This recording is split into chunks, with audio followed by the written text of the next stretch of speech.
Qu'est-ce que les gens viennent chercher avec votre podcast? Si vous parlez avec différents podcasteurs, ils vont vous le dire. C'est pas tellement bien construit en ce moment pour les différentes plateformes de podcast, ce qui fait en sorte que faire connaître son podcast, c'est peut-être une des choses les plus difficiles qu'on a à faire en tant que podcasteur. Je pense que tu expérimentes le côté de vidéos longs et de vidéos courts. Comment tu vois un petit peu la dynamique un sur l'autre? Il y a deux choses vraiment qui sont importantes sur YouTube. Ça paraît simple, mais si vous êtes capable de faire ces deux choses-là mieux que la moyenne, mieux que tout le monde, ultimement, votre vidéo va être consommée. La première chose, c'est que les gens cliquent sur le vidéo et la deuxième chose, c'est que les gens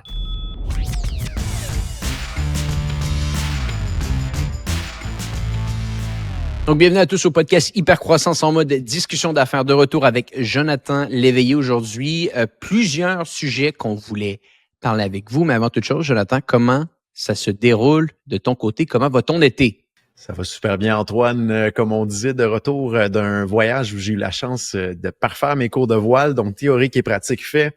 Donc, on va être prêt éventuellement pour traverser les océans. Donc, bien hâte de pouvoir faire ça, mais là, on est la tête première dans la business et on a du plaisir. Donc, tu vas venir me voir en Europe en bateau, c'est ça? Absolument, c'est sûr et certain. Ça fait partie du plan. Sur un long horizon de 10, 15, 20 ans, mais c'est certain qu'on va traverser autant l'Atlantique que le Pacifique. Bon, on se projette sur le long terme, j'aime ça. Et bon, un point que je voulais peut-être parler avec toi, Jonathan, aujourd'hui, qu'on avait abordé il y a à peu près 1 an de ça, et c'est là que je trouve ça intéressant, c'est un petit peu le volet vidéo qu'on a intégré sur le podcast Hypercroissance concernant nos podcasts et concernant nos 3 autres podcasts également qu'on a chez J7. Donc, pour les gens qui ne le savent pas, bien entendu, on fait le podcast Hypercroissance avec Jonathan et avec d'autres invités à chaque lundi et à chaque jeudi depuis 2018 maintenant.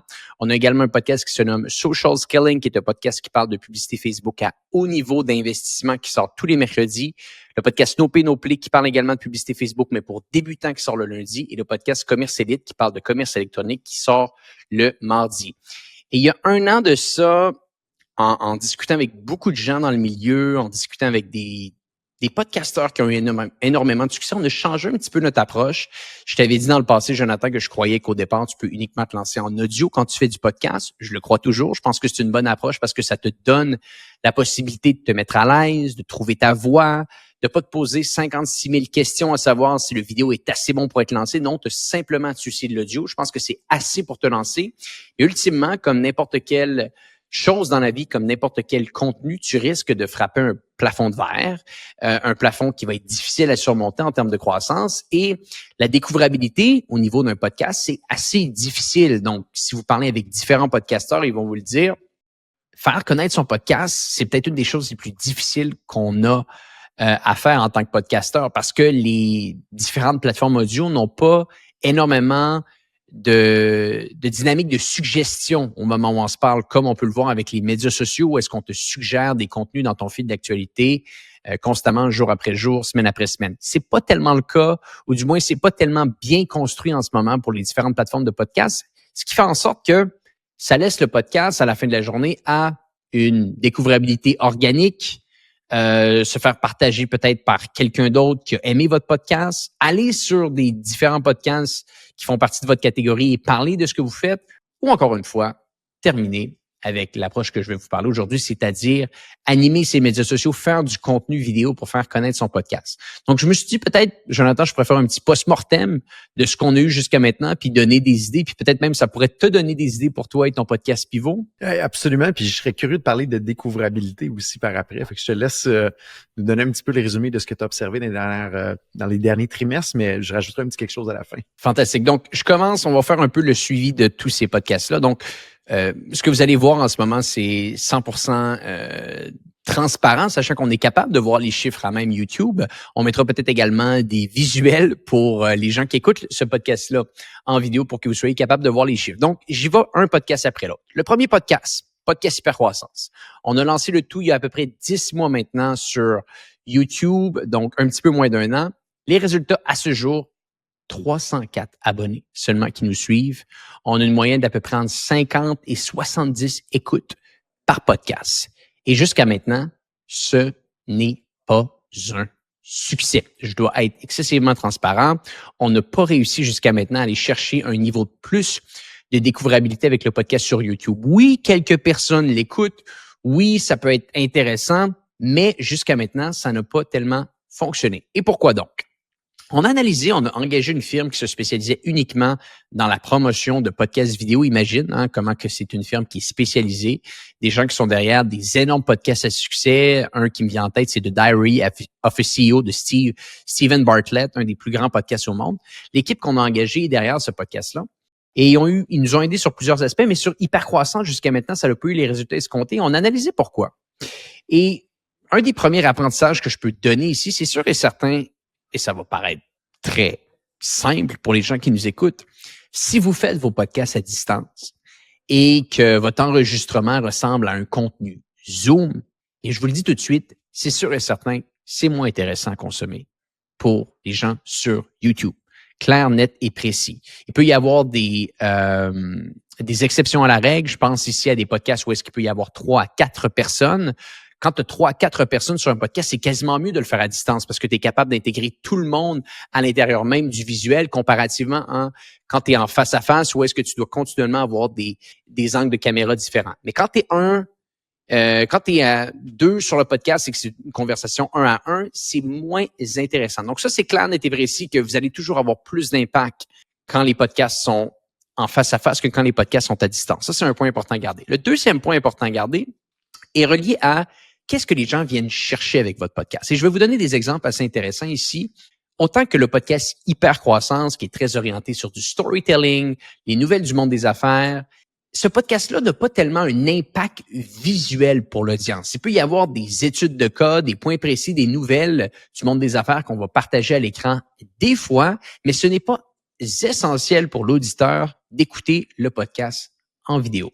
Comparativement à un autre podcast qu'on a, Social Skilling, que je vous ai dit plus tôt, lui, sans nécessairement dire qu'on a frappé un coup de circuit dans la dernière année avec YouTube, eh bien, après un an, on a à peu près 1000 abonnés sur le podcast et les écoutes sur YouTube représentent, je vous dirais, à peu près 40 à 45% de ce qu'on a sur le volet audio. Et ça fait découvrir le podcast à une nouvelle clientèle continuellement. Et on s'est posé les questions de se dire pourquoi a-t-on, entre parenthèses, un peu de succès avec le podcast Social Skilling sur YouTube comparativement au podcast Hypercroissance? Et notre intuition était bonne parce que ça a été confirmé avec les gens qu'on a engagés. Vous avez, ou plutôt vous offrez ici, un support visuel qui est quasiment primordial au podcast. Donc, je donne des exemples. On parle de publicité Facebook dans ce podcast-là et souvent, on montre des exemples de publicité. Les exemples de publicité, vous n'allez pas pouvoir les voir à l'audio. On parle de tunnel de vente. Même chose ici, il y a des contenus à partager. Donc, si vous avez et j'amène ça à l'attention de l'audience ici, si vous avez un podcast qui amène à de l'éducation avec des contenus visuels, foncez le plus rapidement sur YouTube possible. Je parlais avec une amie qu'on connaît, toi et moi, Jonathan, qui veut lancer son podcast, qui est dans le domaine du design intérieur. Eh bien, elle a tout à gagner à lancer son podcast en format vidéo le jour 1 parce que ce qu'elle vient vendre à ses clients et ce qu'elle veut amener comme vision et image à ses clients, c'est un décor de rêve, un design de rêve, ta maison de rêve. Donc, ici, il y a vraiment une association intéressante qui peut s'intégrer entre le format visuel et le format audio. Donc, posez-vous vraiment cette question-là ici. Est-ce que mon podcast a un support visuel intéressant à offrir? Est-ce que ça vaudrait la peine pour les gens qui vont écouter ce podcast-là de l'écouter en format vidéo plus qu'en format audio? Et si la réponse est oui, de ce qu'on a été capable de voir, parce que ça a été fait avec Social Skilling, mais également l'autre podcast No Pay No Play, qu'on a lancé il y a 2 mois sur YouTube et on a la même trajectoire en termes de croissance qu'on a avec Social Skilling. Le pourcentage de nombre d'abonnés chaque semaine va à la même vitesse. Les écoutes vont à la même vitesse. Donc, je serais pas surpris que dans à peu près 7-8 mois, on soit à peu près à la même vitesse que Social Skilling. Et encore une fois, ce podcast-là a un support visuel qui est très intéressant à consommer pour l'audience. Donc, je pense que c'est vraiment des questions importantes à se poser ici. S'il y a un ajout visuel intéressant, qui est pas simplement un podcast de storytelling, mais vraiment un podcast éducatif où est-ce que les supports visuels aident à la compréhension, vous avez une catégorie qui se prête bien au jeu YouTube ici. Je suis curieux, Antoine, sur le côté YouTube, je pense que tu expérimentes les deux côtés, le côté de vidéos longs et de vidéos courts, les shorts. Comment tu vois un petit peu la dynamique un sur l'autre jusqu'à date? Ce qu'on voit jusqu'à maintenant, définitivement que les shorts, ça aide, ça amène certains abonnés, ça amène à faire découvrir un petit peu le podcast. Donc, on fait à peu près un short par jour par podcast. Donc, ça donne quand même beaucoup de contenu. Mais si je reprends l'exemple Social Skilling, vraiment, le format épisode, c'est lui qui amène le plus d'abonnés. Et ce qui est intéressant c'est que comparativement à un format audio, s'il y a un podcast ultimement qui est bon, qui est un petit peu plus populaire que les autres, avait pu perdurer à travers le temps. Donc, on a un podcast qu'on a eu jusqu'à maintenant sur YouTube qui a un petit peu plus de succès que les autres. Donc, je pense qu'après 2 ou 3 mois, il a atteint 1007 ou 1800 vues. Donc, c'est pas des énormes chiffres, mais c'est une niche très, très précise dans laquelle qu'on opère. Et à chaque semaine, il continue à faire son 150, 200 views. Tu peux espérer que peut-être ça peut continuer comme ça pendant encore 1 an, pendant encore 2 ans, et que ultimement, ça fasse une vidéo peut-être à 20, 30, 40 000 views.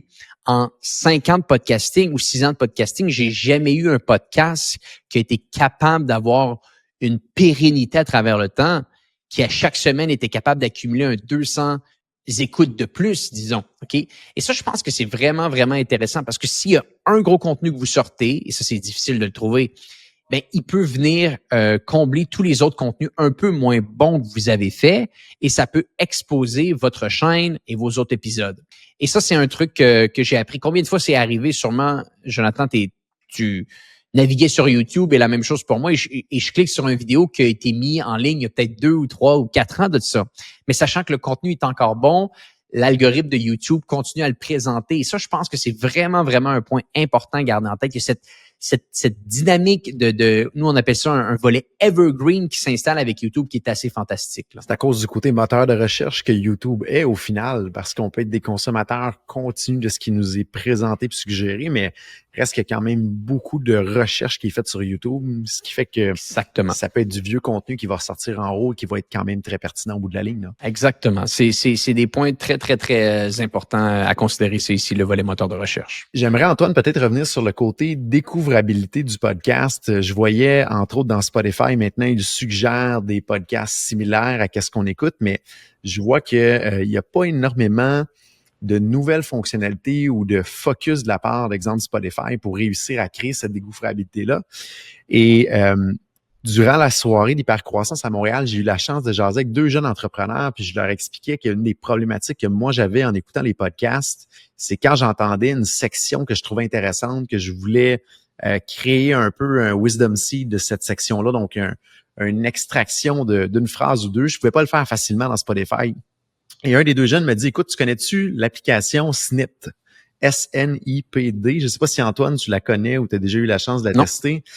Et là, j'ai mis ça dans ma liste d'items à tester éventuellement. Et j'ai eu la chance, il y a 2 semaines, de tester cette fameuse application-là, qui est un peu une copie, je dirais, de Spotify, mais très axée sur les podcasts, où ils viennent rajouter 2 items extrêmement pertinents. Le premier, c'est qu'on est capable d'aller créer un petit peu comme dans Audible, un marque-page à un certain endroit pour revenir en quelque part dans le podcast, mais il allie ça avec l'intelligence artificielle. Donc, quand on presse le bouton marque-page, ça permet de venir identifier dans la transcription en format texte la section qu'on voulait vraiment sauvegarder en mémoire puis de pouvoir retourner éventuellement. Et là, ce qui arrive, c'est qu'on est capable de voir dans les podcasts qui a créé un snip à quel endroit. Donc, on est capable d'identifier les sections qui sont probablement extrêmement pertinentes du podcast avant même de l'avoir écouté. Et maintenant, ils offrent la possibilité d'aller écouter seulement ces sections-là pertinentes. Et là, je faisais le test au gym l'autre fois. J'ai parti, exemple, un podcast de Huberman. En dedans d'à peu près 10 minutes, j'avais fait le tour de toutes les sections pertinentes et automatiquement, il m'envoie sur d'autres podcasts que je n'y ai pas nécessairement demandé de me faire écouter, mais il m'envoie directement aux endroits pertinents. Donc, ça vient vraiment faire un résumé d'un paquet de podcasts, mais il y a un mix de l'input de l'humain qui vient dire ça c'est pertinent. Puis là, avec la quantité de gens qui écoutent, ça vient renforcer la capacité de l'intelligence artificielle à proposer des choses. Donc, jusqu'à là, j'étais très surpris de l'application.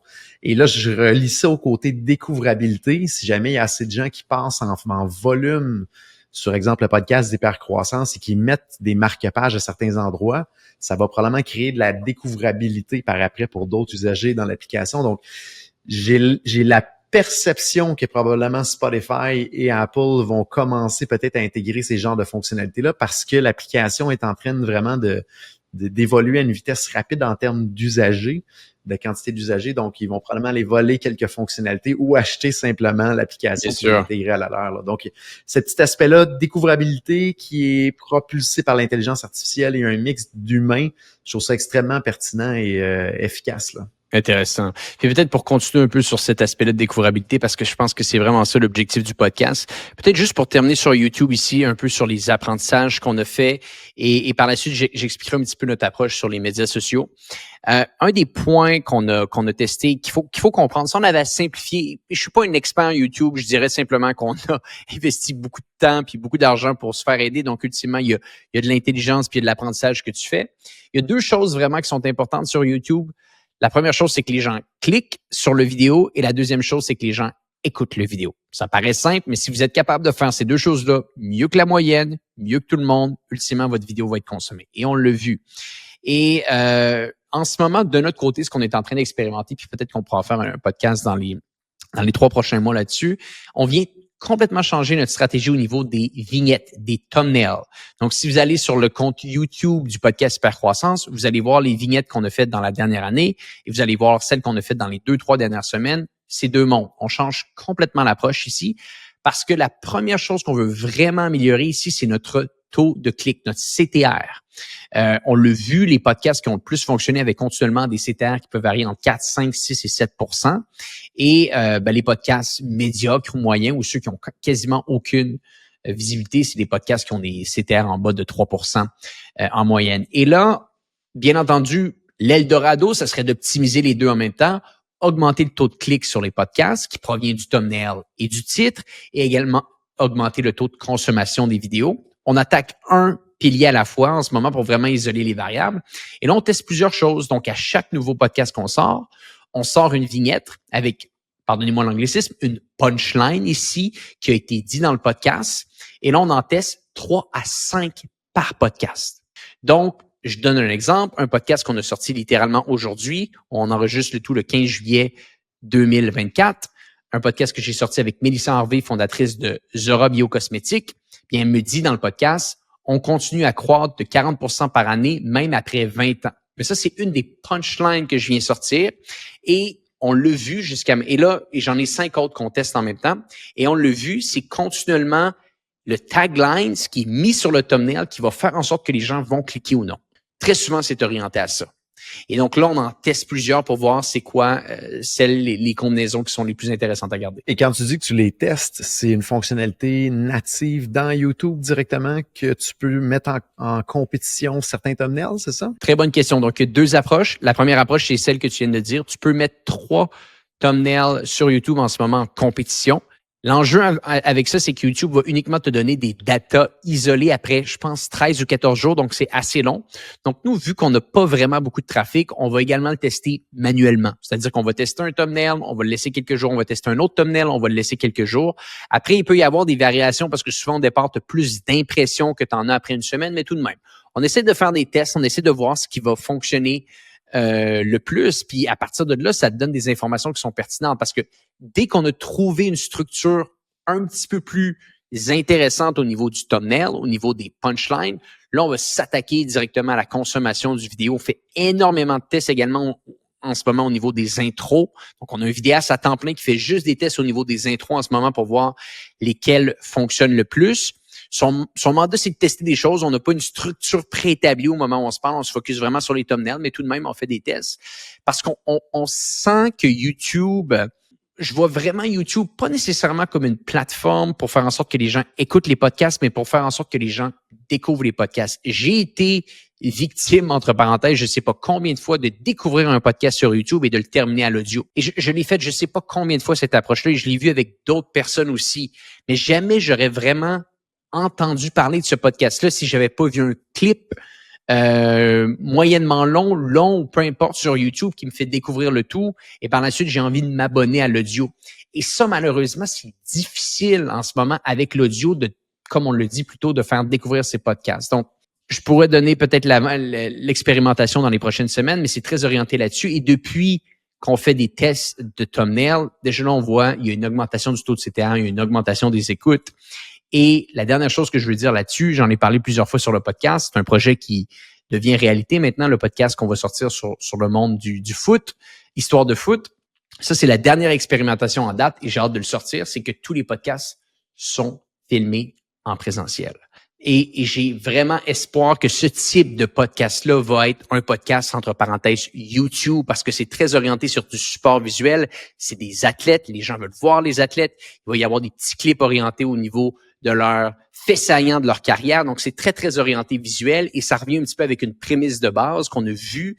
Quand il y a du contenu éducatif visuel, eh bien, ça fait du sens. Les gens veulent davantage écouter le podcast sur YouTube. Donc, ce type de projet-là, je crois qui va vraiment bien se prêter à une consommation sur YouTube.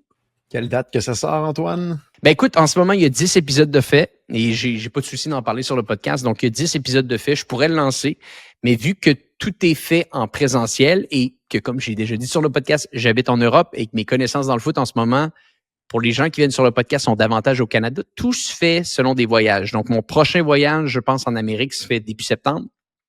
J'ai 10 autres épisodes de prévus. Et quand j'ai 20 épisodes de prévus, on lance le tout. On lance le tout parce qu'avec 20 épisodes, ça veut dire que j'ai environ 5 mois de contenu.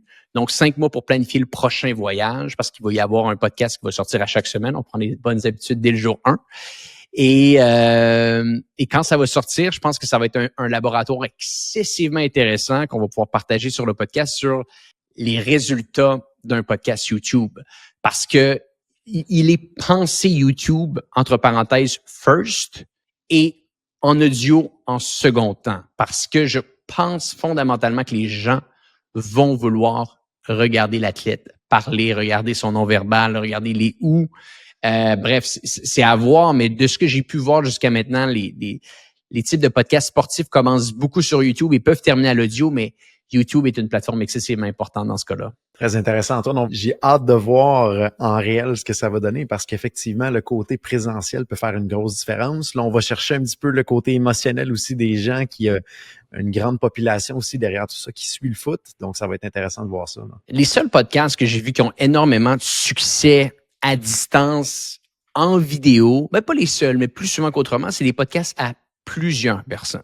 Parce que ça se prête bien. Un des podcasts que j'écoute beaucoup en vidéo, qui sont tous à distance, c'est le podcast All In, où est-ce que tu as 4 entrepreneurs à succès qui sont continuellement dans un genre d'appel Zoom, un peu comme toi et moi on fait, Jonathan, mais sachant que les 4 parlent et qu'ils peuvent parler l'un sur l'autre, la dynamique de caméra crée quelque chose de dynamique, on va dire ça ainsi, parce que tu vois continuellement une nouvelle personne et c'est ça que tu essaies de faire dans du contenu vidéo. C'est de faire en sorte qu'il y ait plusieurs plans, un plan rapproché, un plan de côté, un plan large qui s'installe et sans nécessairement dire que c'est ça qui arrive ici parce que c'est toujours une caméra qu'on a pour chacun des invités, mais sachant que tu as un invité qui peut parler l'un sur l'autre, c'est super dynamique comme consommation.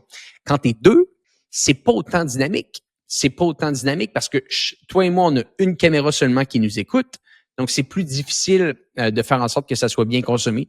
Les seuls que j'ai vus être très, très bons, avoir des bons chiffres en YouTube et en étant pas au même endroit l'un l'autre, c'est les gars de My First Million. Il y en a sûrement d'autres, là. Mais c'est les seuls que j'ai vus vraiment réussir avec des bons chiffres sur YouTube en étant à distance. Et je leur lève le chapeau parce que c'est très rare que ça fonctionne.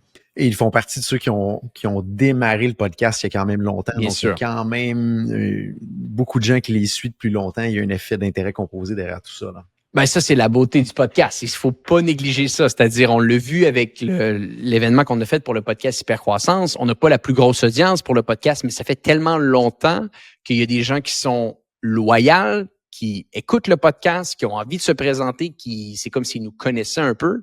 Et ça, c'est la force que vous bâtissez si vous êtes rigoureux avec votre communauté jour après jour, semaine après semaine. Autre chose à rajouter, Antoine, sur cet aspect-là au niveau du podcasting? Peut-être pour terminer, la seule chose que je dirais, c'est que je reviens avec continuellement, je pense, ma prémisse de base. Si vous avez à vous lancer dans le podcasting, cassez-vous pas la tête au début, pensez audio. Puis par la suite, dès que vous voyez que vous avez un certain rythme de croisière, vous êtes capable de tenir le momentum de faire un podcast par semaine, essayez d'intégrer le vidéo à ce que vous faites. C'est pas grave d'intégrer le vidéo au 50e épisode, au 60e épisode. On le fait pour nos différents podcasts et il n'y a aucun souci ici.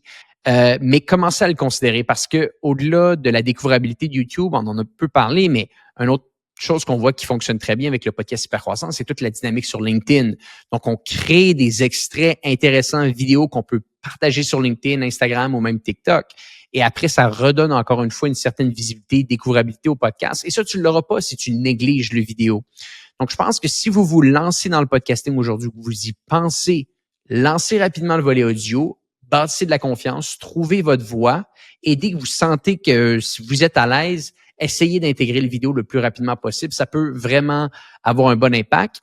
Encore une fois, peut-être que votre podcast n'est pas orienté à du vidéo, mais tout de même, vous risquez en faisant des tests ultimement de trouver un angle intéressant. C'est complet? C'est complet. Bon, j'espère que ça a aidé notre audience. Toi, est-ce que ça t'a aidé un peu? Ben absolument, parce que oui, on pousse au niveau du podcast chez Open Mind, puis on est toujours en réflexion comment qu'on peut rejoindre plus de personnes de manière le plus pertinente possible. Donc oui, merci Antoine, encore une fois, de ton partage très transparent. On sait que tu mets beaucoup de temps, beaucoup d'efforts, beaucoup de sous derrière tout ça. Donc, c'est super pertinent de nous partager ça gratuitement et aussi généreusement. Ben, on espère que ça va aider des gens qui nous écoutent. Donc, j'entends. Merci d'avoir été avec nous. Et pour les gens qui nous écoutent, on se dit à bientôt pour un prochain épisode du podcast Hypercroissance.